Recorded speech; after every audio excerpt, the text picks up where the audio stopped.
Samedi 16 février de l'an 2019. Mesdames et messieurs, bonjour. Merci d'être une fois encore au rendez-vous hebdomadaire de votre émission préférée Info Hebdo qui vous décrypte l'actualité politique nationale de la semaine sur ESAE Télévision. Cette semaine, tout au long de cette semaine, les élections législatives de 2019 sont plus que jamais d'actualité. Nous en parlons sur Info Hebdo ce jour avec Latif Boni, les journalistes politiques. Il y a également sur ce plateau Josper Zoanago, directeur de publication du quotidien La Dépêche. Nous avons également Raoul Roussounou, directeur de publication du quotidien Nord-Sud Quotidien. Et Jules-Kaël Roch-Ouanou, directeur général adjoint du quotidien béninois d'information générale et d'analyse, l'informateur. Avec eux, nous essaierons d'apprécier les différentes démissions d'anciens parlementaires de la scène politique nationale en ce qui concerne les élections législatives prochaines, les sorties répétitives de l'ancien président Thomas Boniaï, les mesures sociales prises par le gouvernement du président Patrice Talon à quelques mois des élections législatives de 2019. Nous en parlerons sur ESAE Télévision à travers cette émission Info Hebdo que nous avons beaucoup de plaisir à vous présenter tous les samedis. Sans plus tarder, on les retrouve pour le décryptage.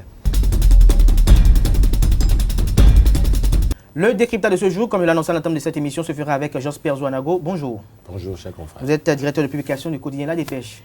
Merci. Merci d'être toujours disponible pour ESAE Télévision et pour cette émission. Plaisir partagé. Vous êtes face à Jules-Kaël Roch-Ouanou. Bonjour. Bonjour, Kader. Le directeur général adjoint du quotidien Maison. Merci. Merci d'être également là. Et comme troisième invité, nous avons Raoul Roussounou. Bonjour. Bonjour. Merci d'être finalement disponible pour nous. Vous êtes le directeur de publication du quotidien Nord-Sud Quotidien, comme je disais tout à l'heure. Et le quatrième invité a pour nom Latif Boni. Bonjour. Kader, bonjour. Bonjour à chacun et bonjour à tous. Journaliste politique. Alors, Josper Zoanago, on a vu tout au long de cette semaine, votre manchette s'est intéressée, quatre de vos manchettes sont intéressées aux élections législatives, à l'exception de celle du vendredi dernier. Vous avez titré sur les élections législatives, vous avez parlé du quitus fiscal, vous avez parlé également de ces députés qui se sont déplacés vers la Sénat, qui ont voté une législation, mais qui sont déplacés vers la Sénat pour aller comprendre cette loi. Mais en somme, qu'est-ce que vous en retenez? Oui, merci, cher confrère. C'est vrai, une seule hirondelle ne saurait faire le printemps. La Dépêche a fait sa part, les autres confrères aussi en font. Mais toujours est-il que j'ai comme l'impression que ces élections, à mon sens, constituent l'un des scrutins les plus improbables, les plus indécis, les plus surprenants que le Bénin ait à connaître. C'est tout ce qu'il peut dire pour l'heure, parce que pourquoi tout est touffu. Vous affirmez cela? Tout est touffu. Vous avez tantôt fait allusion à l'article 242 du Code électoral. Que les députés même qui ont concouru à sa mise en place ou à son vote n'y comprennent que dalle. Vous aviez parlé tantôt du quitus fiscal. Heureusement que j'ai pu comprendre seulement ce matin que les 100 premières délivrances sont effectives. À jour J-10 pratiquement. C'est-à-dire la Sénat va boucler. J'ai l'impression que ces élections, pour être sincère, ces élections méritent d'être reportées. À votre avis, elles méritent d'être reportées. Jules-Kaël Roch-Ouanou, vous partagez cet avis. Est-ce que, à votre avis, vous estimez que les élections législatives ne doivent plus se tenir le 28 avril prochain? Bon, moi, je suis pour le respect des tests de la législation et des lois. Mais est-ce que les conditions permettent pour une bonne élection avec tous les enjeux compétitifs? Pour le moment, il n'y a encore rien du calendrier électoral qui soit déplacé ou autre. Le gouvernement a déjà appelé le corps électoral et on a dit c'est le 28 avril prochain. Je pense qu'il y a la période prévue pour le dépôt des dossiers, la période pour la campagne et autres.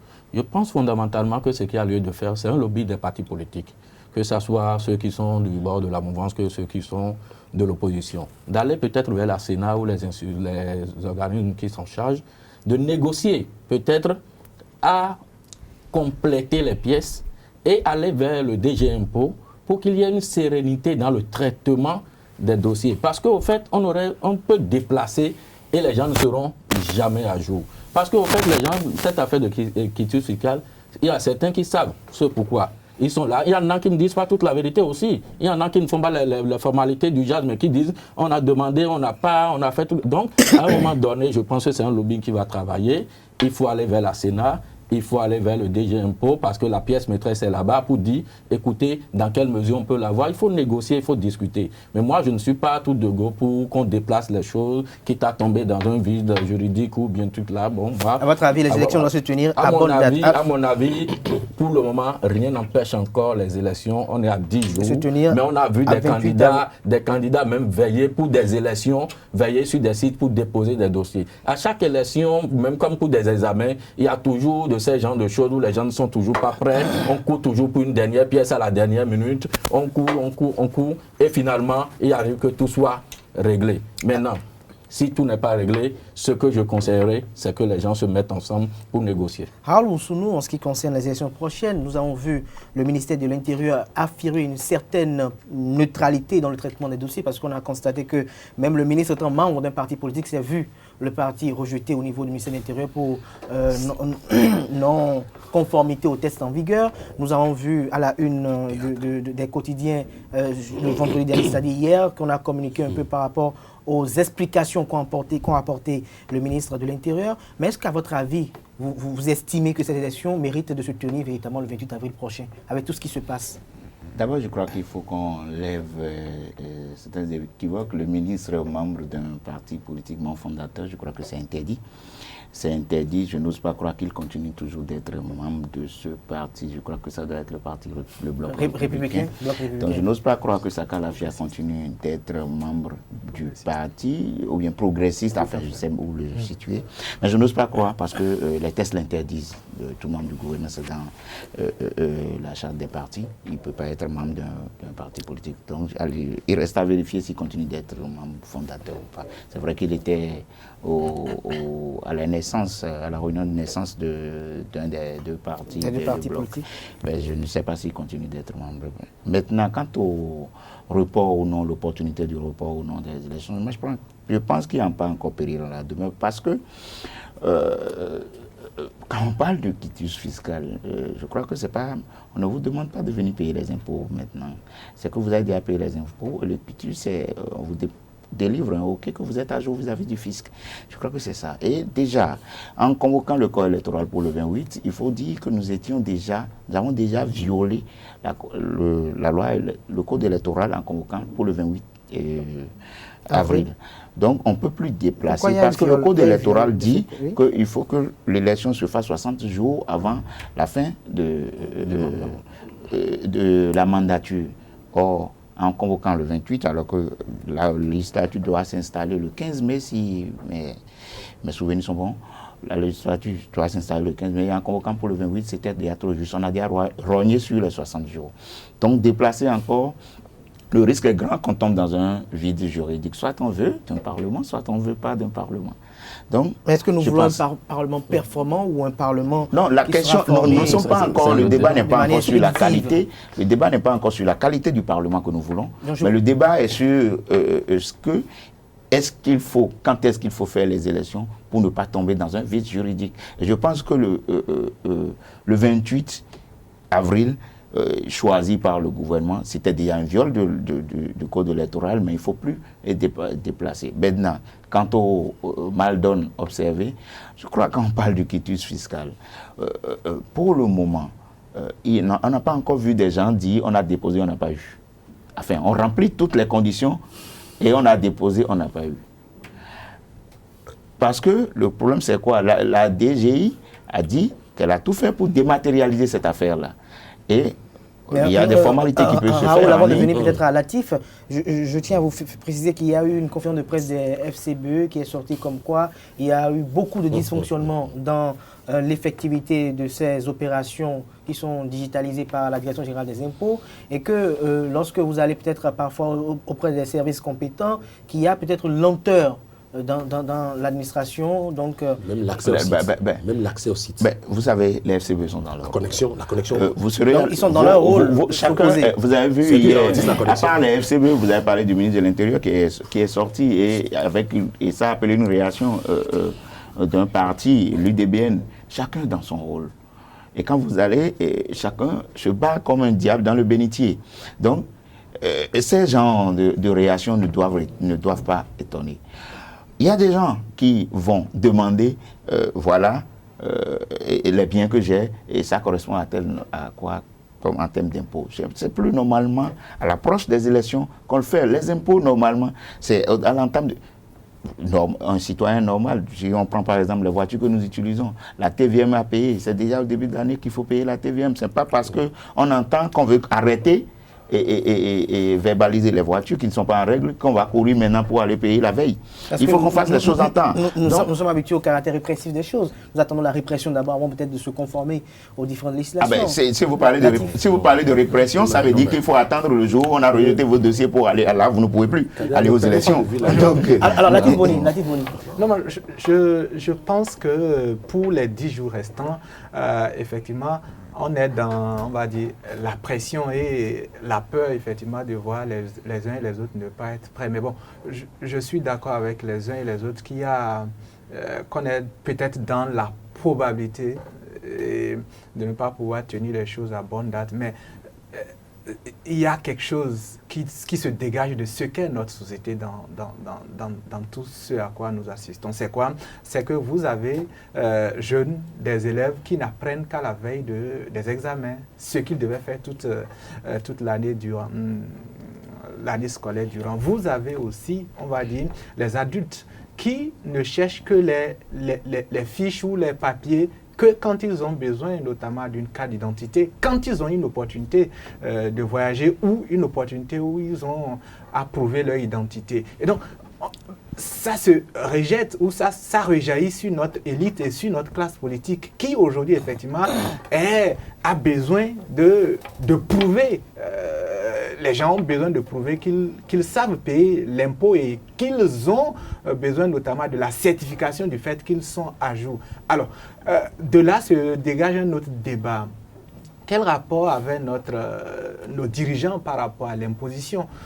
Sinon, je pense que si tout le monde, ou si la grande partie, la majeure partie de ceux qui ont besoin du quitus aujourd'hui étaient à jour, il ne suffisait que peut-être d'un clic pour qu'on imprime notamment le quitus. Aujourd'hui, on a plusieurs débats à faire. C'est notamment le rapport de chacun par rapport à l'imposition. Ça, c'est le premier débat. Le second débat, c'est effectivement le fait qu'il y a quand même pas mal de choses sur lesquelles on aurait pu anticiper, mais on a été comme un peu endormi par les réalités. Aujourd'hui, on a voté cette législation. Mais Jean Sperzo, on a appris récemment par à travers un communiqué de la Direction générale des impôts comme quoi il y a des quitus fiscaux qui sont déjà disponibles. Donc, ceux qui sont en règle sont servis. Donc, il n'y a que ceux qui ne sont pas en règle qui ne sont pas servis finalement. Alors, où est l'inquiétude? Je ne riais pas, je souriais. Pourquoi? C'était pour vous avertir. Non, je prends très au sérieux ce que vous dites, donc je ne peux pas en rire. Mais est-ce qu'en tant que journaliste, en tant que professionnel des médias, est-ce que vous êtes d'accord sur le fait qu'il y a des quitus fiscaux qui sont disponibles? Je ne suis pas d'accord simplement pour dire ceci. Je ne voudrais pas citer La Nation qui a publié dans son édition de ce jour que les 100 premiers quitus fiscaux viennent d'être délivrés. Je vous en prie. La Nation viennent d'être délivrés. Viennent d'être délivrés. Vous me laissez aller jusqu'au bout de Mais elle n'a pas dit qu'il n'y a que les 100 qui sont disponibles. Les 100 premiers. C'est-à-dire, on vient de constater en disant, hurrah, enfin, les 100 premiers quitus viennent d'être délivrés. C'est important, allez lire la une de La Nation. Parce que si je l'accrochais à mon journal, on me dira, c'est Perzo, je suis accroché à un autre journal. C'est La Nation, le journal de service public, qui a accès à ces données. On vient enfin, suis-je tenté de dire, de délivrer les 100 premiers quitus. Mais lorsque tout le monde s'accroche à un autre aspect du problème, à savoir on ne peut pas payer ses impôts, le quitus pour montrer qui sont ceux qui sont blancs et tout, je dis mais ne faisons pas le débat dans ce sens seulement. Vous et nous, enfin vous qui êtes ici, vous savez comme moi que d'ailleurs aujourd'hui la connexion Internet dans notre pays laisse à désirer. Et il est dit que c'est à travers la plateforme, le portail Internet de la DGI que le travail va se faire. Vous pourrez me dire que là, moi je suis allé, j'ai cliqué. J'ai vu ce que ça a donné. Ça a donné quoi? Ça ne marche pas à tous les coups. Ça ne marche pas à tous les coups. J'ai Est-ce que entendu ce n'est dire... pas votre connexion à vous qui avez eu un petit Ah bon, problème? évidemment. Je vais terminer, mon cher Raoul, pas le titre foncier de l'émission. Et donc, je vais dire ceci pour dire quoi? Lorsqu'on s'accroche aux hommes politiques, on dit ben, celui-ci est propre, il n'est pas propre, il n'a pas dénombré. Enfin, il n'a pas su dénombrer, c'est bien, il n'a pas su les faire enregistrer. Non, le problème n'est pas encore là à mon niveau. Je dis, le processus même n'a pas été bien huilé. N'a pas été bien élaboré. Oui, la plateforme connaît des bugs. Et au point où le directeur s'est emmêlé les pinceaux il n'y a pas longtemps pour dire bon, il faut avoir composé sans les 3W, avec les 3W. Bref, c'est vous dire quoi. Ils ne sont pas sans potentiels candidats aux législatives. Mon oncle qui serait à Kandi ou Bemberek ou donnez-moi un nom, Tchoumi Tchoumi comme on aime si bien le dire, ou Aketu, ou je ne sais pas, ou d'autres. Ton nom dans le mono? Ben, mon oncle qui est dans Bemberek ou autre. Non, il est dans le mono. Donc c'est ça vous dire, il va cliquer sur quoi à un moment précis pour avoir l'information en un temps record. Ne nous voilons pas la face. Et pour mes confrères que vous êtes, qui pensaient que tout baigne bien et que les élections, bon, on va les avoir à bonne date, mais je ne peux que souhaiter ça. Mais moi, ça ne m'empêche pas de dire aussi la vérité. Tout s'enchevêtre. Les choses n'ont pas été bien faites au point où aujourd'hui nous en sommes à nous poser la question. Moi, je me pose cette question. Si même secrètement, vous la posez, que vous n'avez pas le courage de le dire ici tout haut, je me pose cette question. Est-ce que ces élections... Pourquoi parler de courage? Est-ce que vous estimez qu'il y a des gens qui ne sont pas libres dans Ah non, pas ici. Non, mais je les sais suffisamment libres. Dans l'expression de leurs idées. Alors, Judy Kouanou, ma question envers vous, c'est de chercher à comprendre. On parle de quitus fiscal. On sait que ça faisait partie des éléments fondamentaux pour participer aux élections législatives. Mais pourquoi c'est maintenant qu'on court après? Je pense qu'on va faire plus sérieux. Et bien faire le débat en personne adulte. Pour dire quoi? Il n'y a pas de partisans, je pense, sur ce plateau. Nous sommes tous des journalistes et nous analysons la situation. Un parti politique, nous sommes à l'ère des grands regroupements. Un parti politique qui veut aller aux élections et qui sait que sa vie dépend de l'Internet. Aujourd'hui, si je vous prends, sa vie dépend de l'Internet. Non, je prends ses propos. Quand il dit l'Internet ne marche pas. Non, je crois qu'il faut qu'on arrête. Non, je pense... C'est pas systématiquement, c'est pas obligatoire d'aller sur Internet pour avoir le qu'il faut qu'on essaie de déclarer à ce niveau. Vous pouvez vous déplacer, faire vos formalités, avoir le ticket sans aller sur le site. Il y a des communiqués de la Direction générale des impôts qui ont dit... Non, mais c'est pas obligatoire. Il y a des communiqués qui ont dit, il y a des communiqués qui ont donné même le caractère obligatoire à la chose. Il y a des communiqués. Mais je dis, cela n'est même pas un problème, à mon avis. Il y a une cacophonie au niveau de la Direction générale des impôts. Non, il y a un communiqué. Parce que si vous estimez que c'est obligatoire, quand la direction sort un communiqué, il n'y a plus de cacophonie. La direction sait où elle va. Mais si vous avez lu un communiqué qui fait obligatoire, que Raoul lit un autre où c'est pas obligatoire. Jamais lu de communiqué. Moi, je dis, il est journaliste quand même. Moi, je dis, Raoul parlera bientôt et Raoul aura le temps de développer. Tout à fait. Pour le moment, je dis, j'ai lu un communiqué qui fait, à mon avis, obligation. Le communiqué que j'ai lu est passé dans l'informateur. Mais ce n'est pas un problème, ce communiqué. Au contraire, ce communiqué me montre, moi, que la Direction générale des impôts sait où elle va, parce qu'elle a donné la démarche à suivre pour l'obtention. Mais je dis, nous sommes à l'aide des grands regroupements, des partis politiques comme Union progressiste, Républicain, FCBE, USL, UDBN. Vous savez que votre avenir dépend de l'Internet. C'est ce que je vais dire. On n'a plus besoin de laisser le grand-père qui a Tchoumi Tchoumi et que vous voulez mettre sur votre liste, se débrouiller seul. Créer un pôle.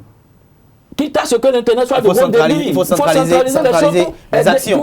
Pour aider votre militant sympathisant à vite aller. C'est mieux que de dire, de chercher tout le temps à jeter la pierre et de dire ça ne marche pas, ça ne fonctionne pas, ça ne fait tout là. Maintenant, au-delà de tout, je dis au-delà de tout, si c'est Internet et que les FCBE, par exemple, ont des difficultés, je suis sûr que l'Union progressiste aussi n'en aura pas moins, les Républicains aussi, pareil, parce que même si on estime qu'on veuille avoir des mains invisibles qui veuillent diriger les élections, les gens ne sont quand même pas bêtes, quitte à ce qu'on finisse on n'est que des républicains, des progressistes qui soient sur la liste. Ce n'est pas possible. Tout à fait. Ce n'est pas Je ne possible. crois pas avoir cité de nom de... Non, j'ai juste dit, parce que c'est donc pour dire, c'est pourquoi il dit il faut qu'on fasse plus sérieux. Si moi je suis dans un parti et que notre avenir dépend de ça, et qu'on a besoin de l'Internet, on allait appeler les responsables du bureau directeur pour dire créons le pôle, mettons les moyens pour avoir l'Internet à haut débit et pour aller vite. Raoul Ousmane, vous étiez en train de réagir tout à l'heure, Roch était en train de s'exprimer. Vous êtes en train de dire que ce n'est pas obligatoire d'obtenir les critères à travers pour avoir le quitus fiscal. Internet. Pour avoir le quitus fiscal, d'abord, je voudrais dire ceci, c'est impensable que des gens qui veuillent légiférer au nom de la nation, c'est maintenant qu'ils soient en train de chercher à être identifiés, à avoir les fûts. C'est impensable. Parce que... Identifiant unique. Parce que déjà, moi je ne suis pas de la fonction publique et je donne mon exemple. Moi j'ai bonifié depuis. Et je pense que chacun de vous... nécessairement. Vous avez vos... Mais aujourd'hui, il y a des gens qui veulent être candidats. C'est d'abord maintenant qu'ils sont en train d'aller chercher du feu. Et quand on parle de blocage du quitus fiscal et tout, j'en ris. Il y a des candidats que moi je connais, ou bien de potentiels candidats que je connais, qui n'ont même pas peut-être un vélo sur lequel payer des impôts, mais ils n'ont pas du fût. Ils n'ont pas du fût. Donc c'est maintenant ils courent pour aller chercher. Et ceux-là, s'ils n'ont pas le quitus fiscal à temps, on s'attaquerait à la direction générale des impôts. Alors que c'est du fait de leur retard, c'est du fait de leur malorganisation qu'ils n'auraient pas eu le quitus fiscal. Il ne faut pas attendre les élections pour le faire. Et quand je parlais du caractère non obligatoire de l'Internet dans le processus, le quitus fiscal, c'est vrai que la direction a voulu dématérialiser un peu les choses pour que ça aille vite, pour que peut-être au regard du personnel, mais normalement, vous payez les impôts, vous avez votre quitus, parce que le quitus, c'est pas forcément pour les élections. C'est un droit du contribuable.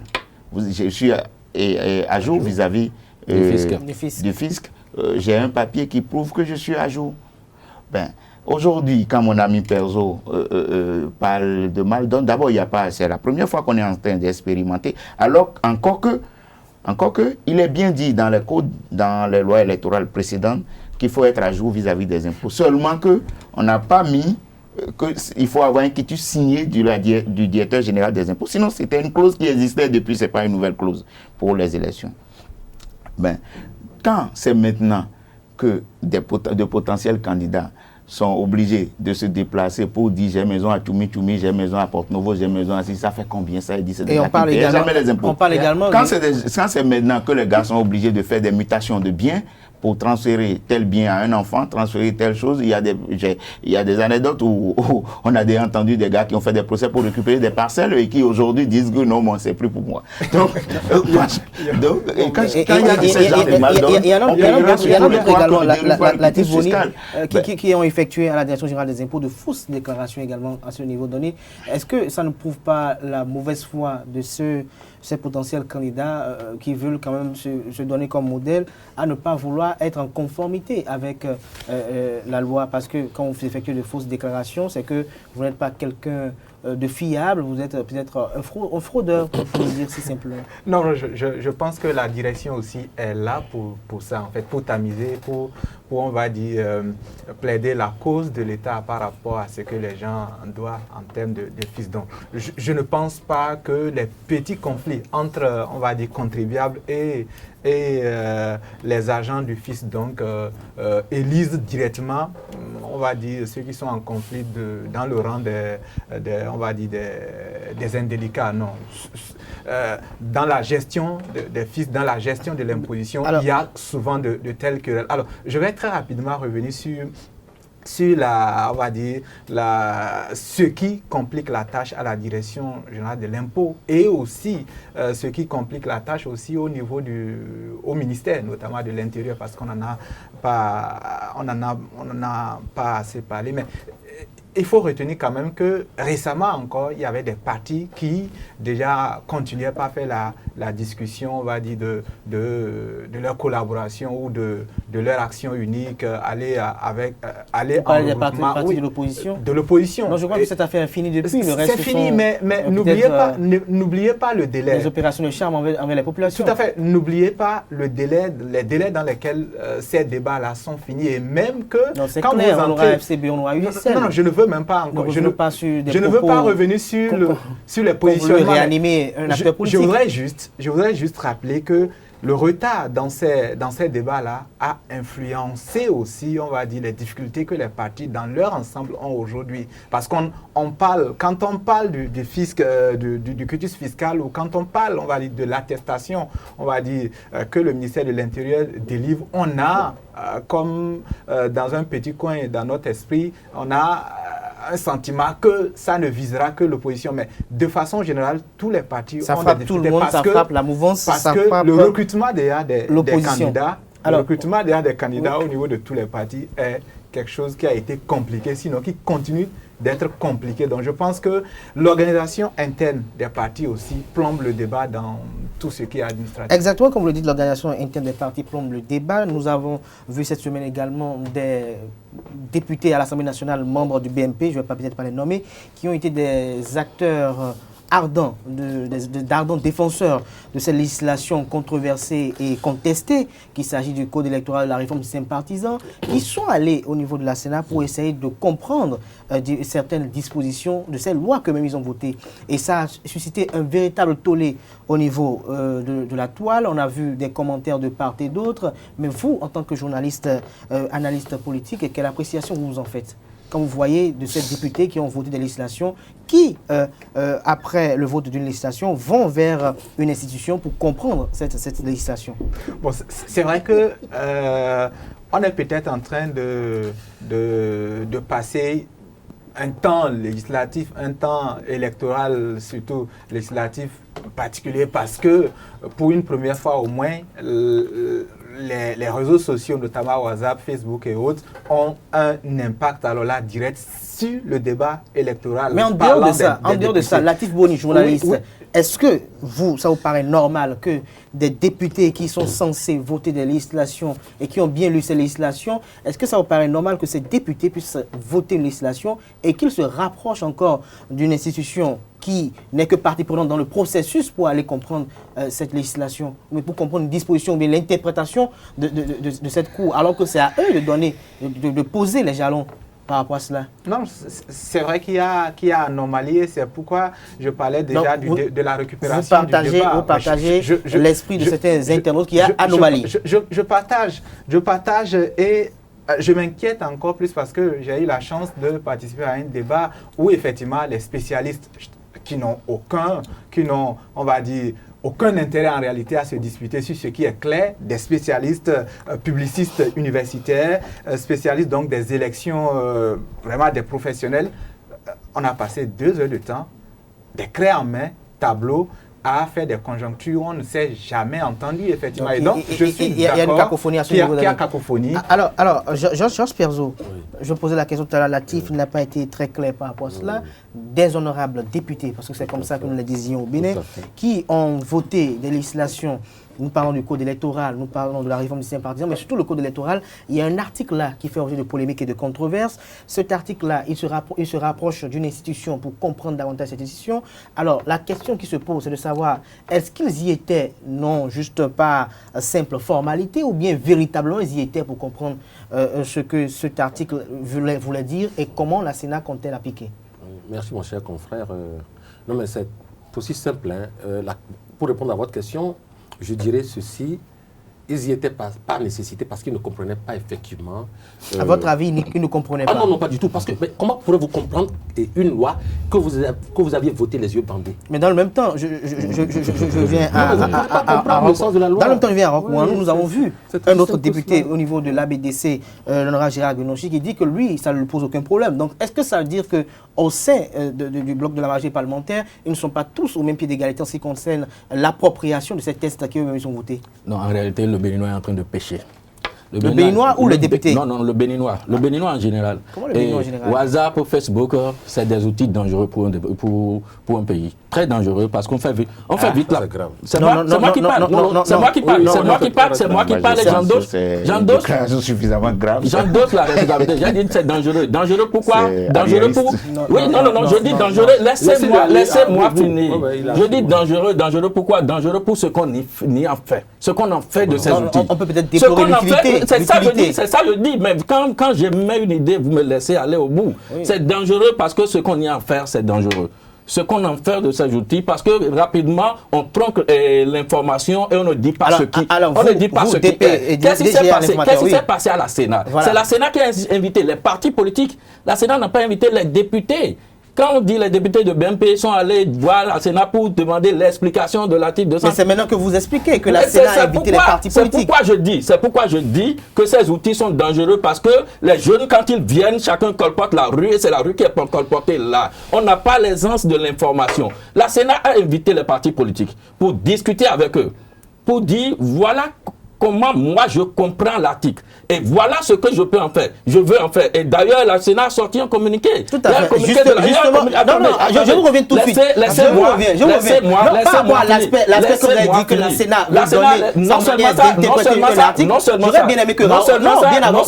seulement la Sénat, cette séance, cette séance a permis à la Sénat de recueillir d'éventuelles craintes de ces partis politiques. Et au terme, ils ont dit, s'il y a crainte, on va transmettre à qui de droit. Mais rapidement, sur WhatsApp, Facebook, les activistes sont arrivés, on dit, on ne comprend pas dans un pays, des députés qui ont voté une loi, sont allés encore demander l'explication de la loi. Et c'est cela que je dis, ces outils-là sont dangereux. Vous avez écouté votre vis-à-vis, Roch Jukael Ouanou, qui explique que la Sénat a invité les partis politiques pour leur exposer sa manière à elle d'interpréter un article. Est-ce qu'à votre niveau, ça vous pose pas un hic? D'abord, le hic, j'étais ahuri d'entendre mon confrère dire que les réseaux sociaux sont dangereux pour le pays, sont dangereux pour notre démocratie. D'abord, le débat qu'on est en train de faire ici, ce que je sais que les AE en fait, il y a certes la chaîne sur YouTube, mais on partage ça sur les réseaux sociaux, ça veut dire qu'ils participent à un coup dangereux contre le pays ici. J'ai dit bien ce qu'on en fait. Je crois que nous avons fait un débat de personnes ou de réponses de berger à la bergère. J'ai bien dit ce qu'on en fait. On laisse Raoul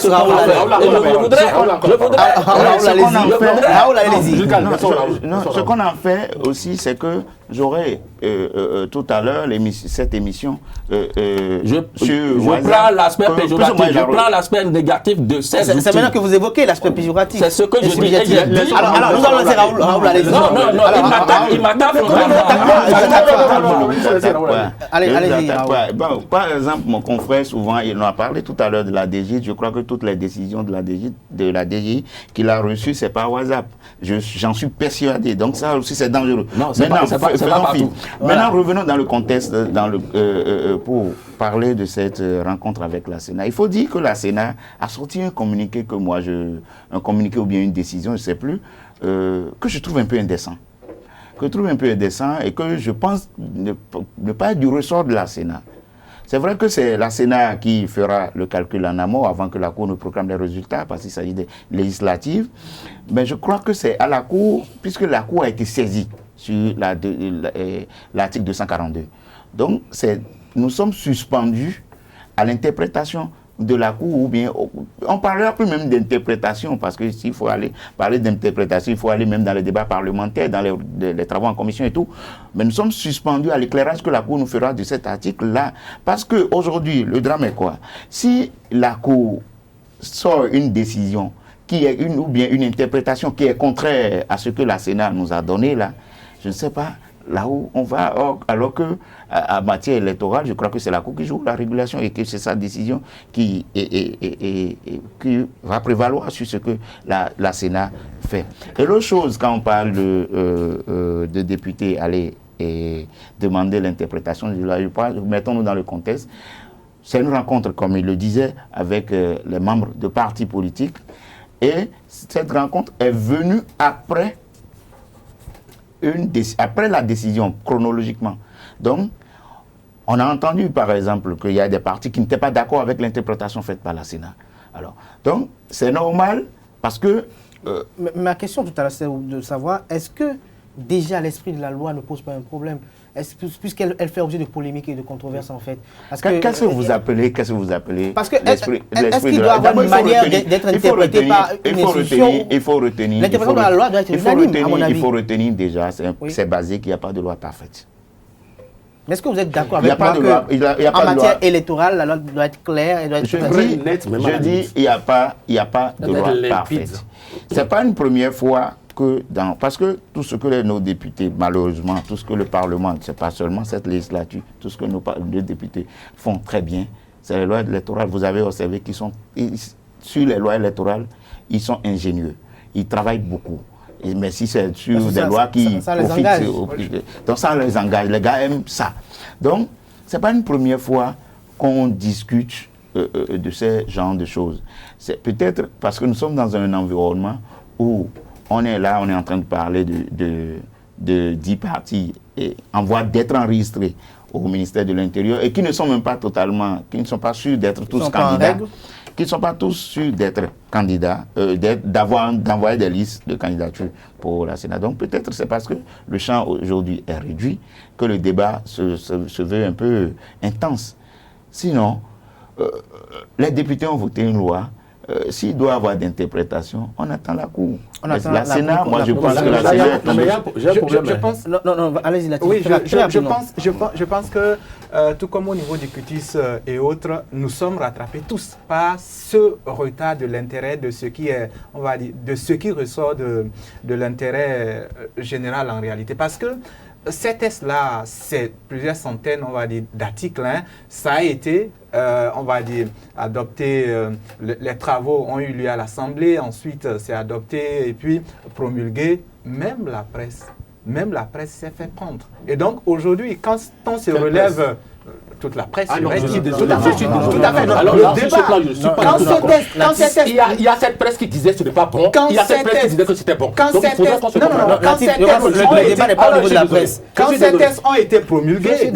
tests ont été promulgués, j'étais dans ce parti que les gens me... Vous étiez membre de parti? Non, mais je suis de la presse et je vous dis que la presse ne s'était pas saisie du débat comme aujourd'hui. Ok, c'est votre avis, Latif. C'est votre avis, vous le partagez. C'est trop facile et je le respecte beaucoup. Quand on a la parole. Jacques Perzo, mon confrère, je ne comprends pas le rôle du journaliste. Nous allons nous substituer aux politiciens. Non, je crois que le débat que nous allons évoluer dans cette émission parce que nous sommes un peu coupés par le temps.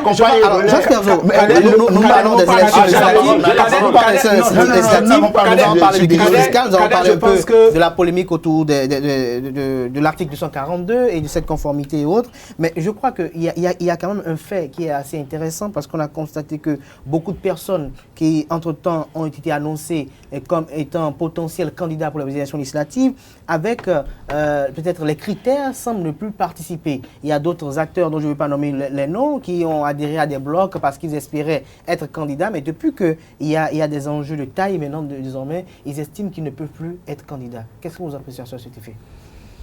Bon, mais votre question est un couteau à double tranchant. Je voudrais vous le dire tout de suite. Parce que dans un sens, on peut interpréter cette attitude de ces politiciens qui sont en train de se retirer comme étant de la générosité, comme étant une lecture plus hautaine et plus élevée de la situation, c'est-à-dire certains sont allés même jusqu'à dire, bon ben tiens, tel se retire parce qu'il a estimé qu'il est temps de laisser la jeunesse continuer. Ça, on peut faire cette lecture. Et l'autre lecture? Je leur accorde ça. Mais l'autre lecture, c'est que lorsque vous arrivez, vous voyez, mon confrère Raoul l'a rapidement dit, le jeu s'est un peu tamisé. Et il y a aujourd'hui un nombre presque connu de partis politiques, un nombre assez réduit de partis qui iront en compétition. Et là, ça fait que si nous prenons les deux blocs, pour le moment, c'est au sein de ces blocs que le problème se pose. On n'a pas encore de cas au niveau d'autres blocs. Au niveau de ces blocs, il y a tellement de quel bloc? Tu parles de quel bloc déjà, de quel parti? Tout ça s'appelle bloc aujourd'hui. Hein. Non. Vous voyez, il y a les deux principaux blocs de la mouvance. Par exemple. Mais vous savez que c'est là qu'il y a une forte connotation d'acteurs politiques. Donc vous comprenez que c'est une évidence. Pardon? Il y a une forte connotation d'acteurs politiques au sein de ces partis politiques. Oui, mais quand on prend le professeur, pour ne pas citer le professeur Nago, il n'est pas... D'ailleurs, que je sache, il est d'un des deux blocs. Quand on prend, il dit... Il y a deux blocs qui appartiennent au chef de l'État et il y a d'autres blocs, 4 ou 5, qui soutiennent les actions du chef de l'État. Qui soutiennent les actions du chef de l'État. Non, deux blocs recommandés par le chef de l'État et les autres satellitaires qui veulent... Patrice Talon n'a jamais dit publiquement qu'il recommande deux blocs. Ça a toujours été cela des rapports. le chef a voulu d'abord qu'il y ait un seul. Et chemin faisant, on s'est rendu qu'il faille avoir deux. Les deux sont là et tout ce qui arrive après, même au sein des deux blocs, on dit que ce sont des opposants. Donc il y a qu'il faut retenir les deux blocs du chef de l'État. Ça m'engage, je le dis, vous n'allez pas m'empêcher de le dire. Tout à fait. Alors, au niveau de ces deux blocs, c'est à ce niveau qu'on note les défections ou les retraits. Bon, certains le font peut-être par une fausse générosité, parce qu'ils sont arrivés à une étape où il faut laisser les jeunes prendre le relais. Vous avez fait deux analyses, mais laquelle est la vôtre dans les deux? Moi, je considère que les choses sont corsées. Si ceux à qui on a déjà dit en alcôve, dégagez pour que d'autres prennent votre place, qui s'entêtent, ils se rendront à leur corps dépendant compte de ce qu'on les a mis hors jeu malgré eux. Donc il y en a qui partent avant qu'on ne les fasse partir.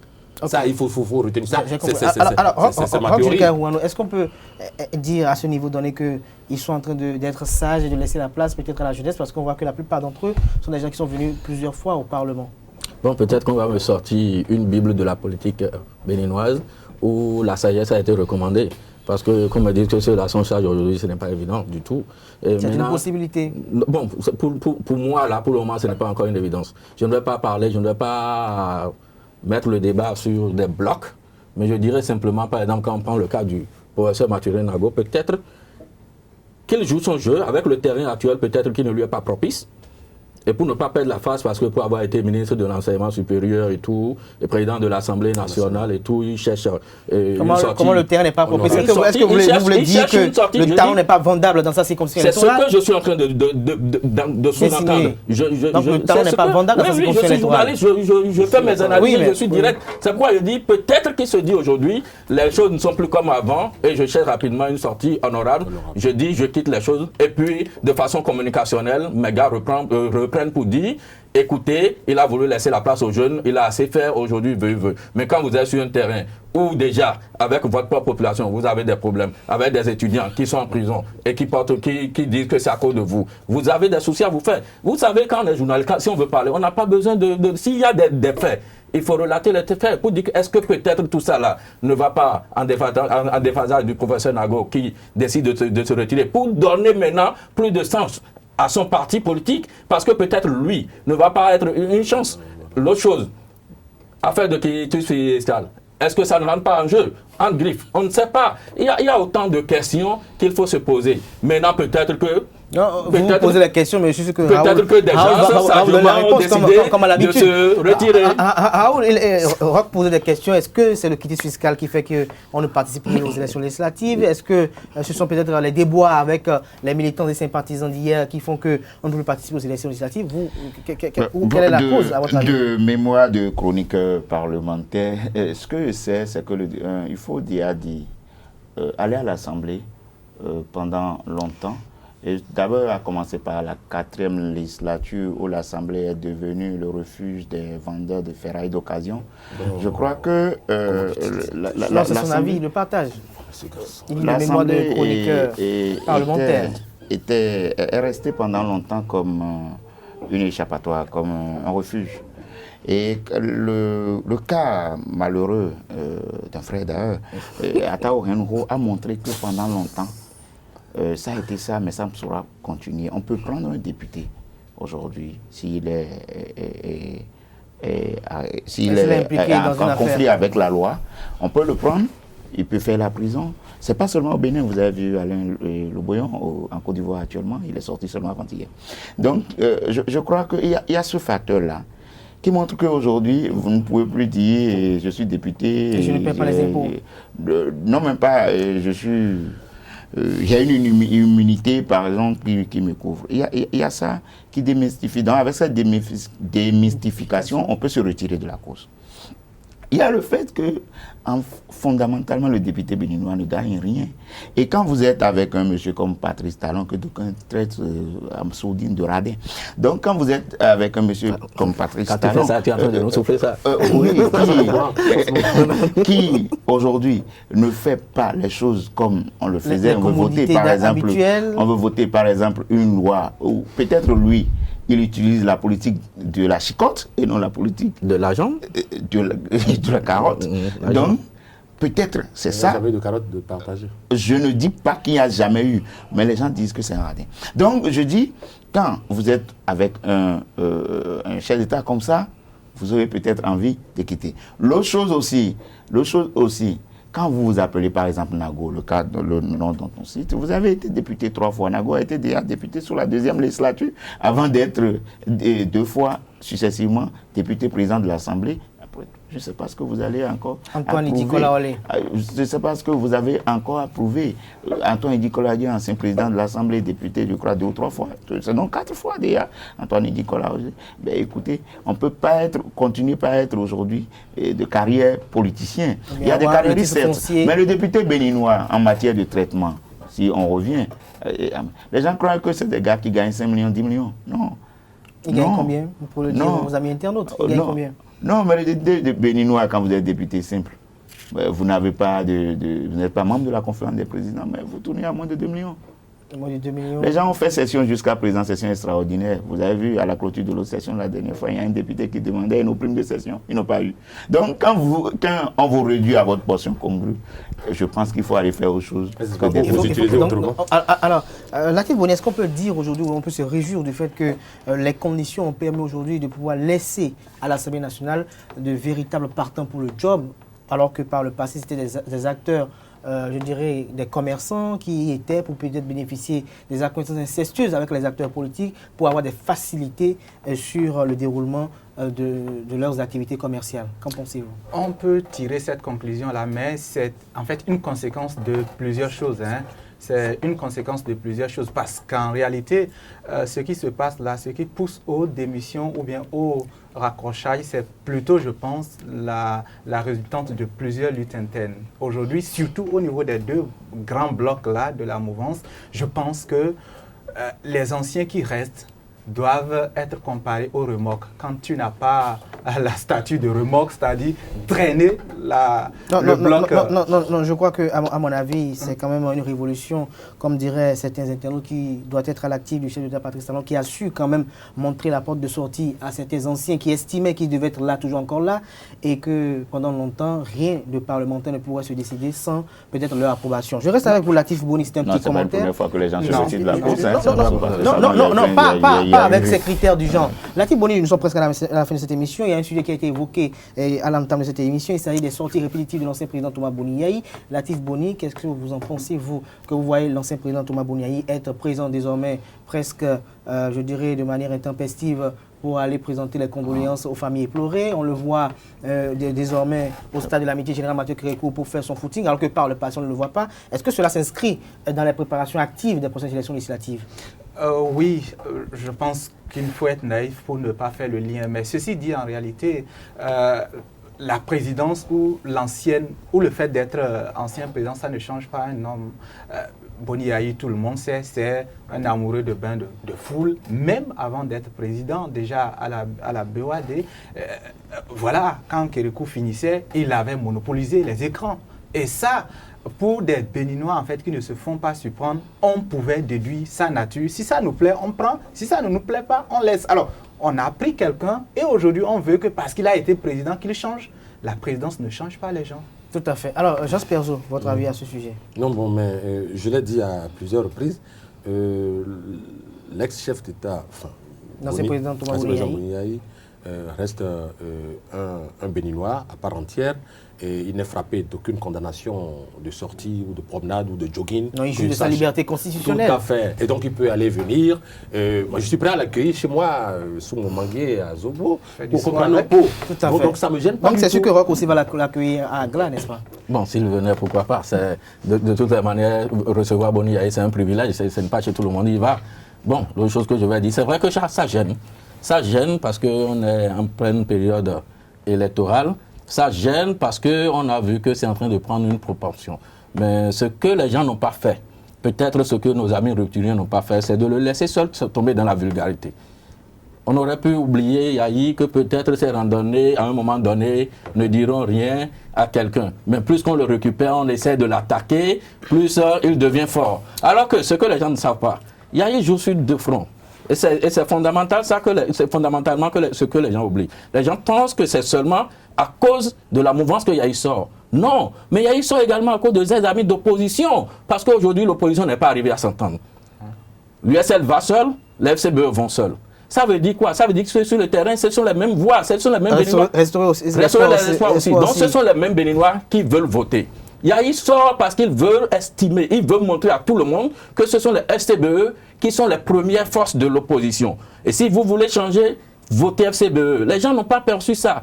Et malheureusement aussi, mes amis de l'USL, à un moment donné, pour moi, ils ont été un peu trop bavards en essayant de vouloir justifier pourquoi l'alliance n'a pas marché ou autre, quand bien même les autres se sont tués, n'ont rien dit. Donc je pense que Yayi, c'est de bonne guerre, comme le dit Perzo, il n'y a aucune loi qui n'interdit à un ancien président de sortir. Mais peut-être la décence aurait montré, mais on est en période électorale et tout le monde joue pour que sa paroisse soit pleine. Raoul Oussounou, Yayi jouit de sa liberté constitutionnelle, mais ce qui suscite commentaire, c'est qu'on a constaté que Boni Yayi commence pas à aller au stade de l'amitié et fait du sport qu'à quelques mois des élections législatives. Je crois que nous sommes en train de faire, nous sommes tous coupables, nous sommes en train de faire ce que dénonçait Roch Oumuanouma. Je pense que c'est un sujet qui ne vaut pas la peine. C'est un Béninois qui sort. Point. Pourquoi vous ne parlez pas de moi? C'est pas un Béninois ordinaire. Est-ce que vous savez que quand on va dire Raoul Oussounou, on dira directeur de publication du quotidien dans Sud Quotidien, et quand on dira Boni Yayi, on dira ancien président de la République. Oh non. C'est pas le même titre. Non. Parce que c'est quand même assez facile quand on dit que c'est un citoyen ordinaire. Il n'est pas si ordinaire que ça. Boni Yayi. Ce que Raoul dit en fait, on peut faire juste laisser. Mettons-nous à écrire sur les réseaux sociaux tout de suite. Demain, Raoul Oussounou au stade de l'amitié. Demain, les gens seront les curieux vont venir. Non, disons de Raoul Oussounou. Qui est celui-là? Mais pour Boni Yayi, on n'a pas écrit qu'il allait au stade avant. Mais on annonce. Je vais vous faire. Oui. En fait, le Béninois souffre d'un mal. Il a tellement déifié ses dirigeants que quand il le voit dans le quotidien, il se dit que c'est un monsieur, peut-être il pense qu'il ne doit plus bander, il pense que c'est un monsieur qui ne doit pas draguer les femmes, il ne doit pas faire les rayons de supermarché et tout. Vous savez, il y a une petite anecdote. Mais comment se fait-il que c'est à quelques mois des élections législatives que ce sujet? Alors, donc vous aurez voulu qu'à quelques mois des élections législatives, qu'on enferme Yayi Boni dans sa chambre et que sa femme lui dise tu ne sors plus, c'est fini. Moi, je sais pas, moi je vois pas le... On a vu ici, il y a un ancien président qui est en exil au Bénin, un ancien président africain qui est en exil au Bénin, qui est à Caravi, et qui s'est rendu dans un supermarché à Ménontin. Mais tout le monde l'a vu, on était tombé des nues. Le gars même était presque gêné. C'est que nos comportements mettent mal à l'aise des citoyens qui doivent circuler normalement. Mais ce n'est pas que Béninois. On a vu Kabila aussi dans un supermarché en RDC. Il y a quelques semaines. Ce n'est pas seulement Béninois. C'est une prédestination en fait, nous défions nos présidents, et qu'on pense qu'ils n'ont pas de vie privée. Laissez Yayi tranquille. Alors, nous allons laisser Boni Yayi tranquille pour aborder le dernier sujet et mettre un terme à cette émission. Raoul Oussounou, depuis quelque temps, il est dit que le président Patrice Talon, le gouvernement du président Patrice Talon est très actif sur les mesures sociales. Qu'en pensez-vous? C'est pas extraordinaire, non, ils sont là pour ça. Ils sont là pour ça. Jean Perzo, à la vous. Oui, c'est arrivé à un moment qui laisse à penser à autre chose, parce que la mesure sociale, en complément. Il y a 3 ans, on n'avait pas connu de mesures sociales. Il y a 2 ans, on n'en a pas connu. Et c'est vers la 3e année qui coïncide avec les élections en perspective qu'il y a des mesures sociales. Je dirais, Inch'Allah. Est-ce que parce qu'il y a les élections, le gouvernement ne va pas fonctionner? Je vous en prie, à cette époque précise, je voudrais dire merci gouvernement. Je voudrais dire Inch'Allah. Je voudrais dire Dieu merci, que ça continue. Alors que Jules Kael Rouen. Oui, je dirais que d'abord, le président Patrice Talon est là pour que le peuple se porte mieux. Il fait son job. Aujourd'hui, dans son programme, je vais dire, parce que c'est ça qu'il est en train de dérouler, et peut-être que c'est à l'air là qu'il amorce avec les mesures sociales. Inch'Allah, et je suis Mais on peut dire que les syndicalistes ont eu gain de cause sans grève.